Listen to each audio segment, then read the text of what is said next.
Good morning all, CamelbackTrading.org coming to you this Tuesday morning, January 9th. We are looking at Window Traders market profile of the ES and NQ. So again, a very impressive day yesterday for the bulls. Very rare. We one time framed up all day, right? 12 time frames in the ES. That's very rare. We go out with a triple distribution, NQ with a quadruple, righty with a double. I would expect some consolidation this morning, which we're seeing, right? So far, all of our overnights have been below yesterday's high. Now, I don't mind having consolidation. If you're a bull, you did put the daily back to balance. The weekly is still in balance. What you don't want to do, for my money's worth, and just give up this entire day in one shot. That wouldn't be too positive because then it would probably fuel the bears to try to start heading back down and get last week's low. So again, I don't mind taking back some of this, just don't want them to take back all of it. The one thing that was definitely missing yesterday was volume. It was the lightest, only 74 million. So the majority we know was short covering, some new money coming in, but again, it would have been nice to have much heavier volume. As far as the game plan, remember we went out with price probes, price spikes, K's high. Right now, where there were buys late yesterday, they're not there right now, even though we had a wide overnight POC right above it. Now, again, I'm in bigger increments to start here, so I could fit the whole thing in.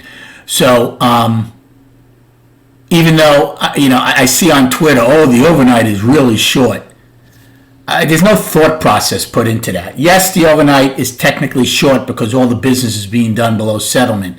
But is it truly shorts, or is it longs getting out? And that's where people put no thought into it. I believe the majority of this coming in is longs getting out. Of course, there's some short selling going on, but I think the majority for now is still longs getting out. So as far as the game plan, I don't mind them taking back some of this. If they take back J and I singles, you want to take a long against half back, I don't mind that. The only thing is, if this is where the overnight low is at that point, that would mean the overnight low would have been taken out. So I'd like to see the overnight low come lower, say below half back, and then that would be a good risk reward long against half back and the overnight low.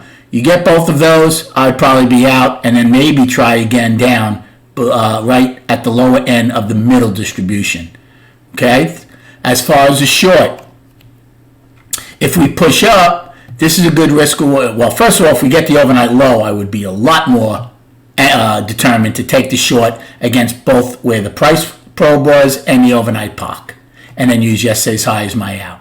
If they don't get the overnight low and drive up, I'll probably still take that short, but with a little less confidence because we didn't get the overnight low yet. And then on the chart, so we're in right now we're in balance. I'm still making this a 5-week balance for now, unless, like I said in last night's video, we take out the all-time high. Then I would make it a 4-week balance.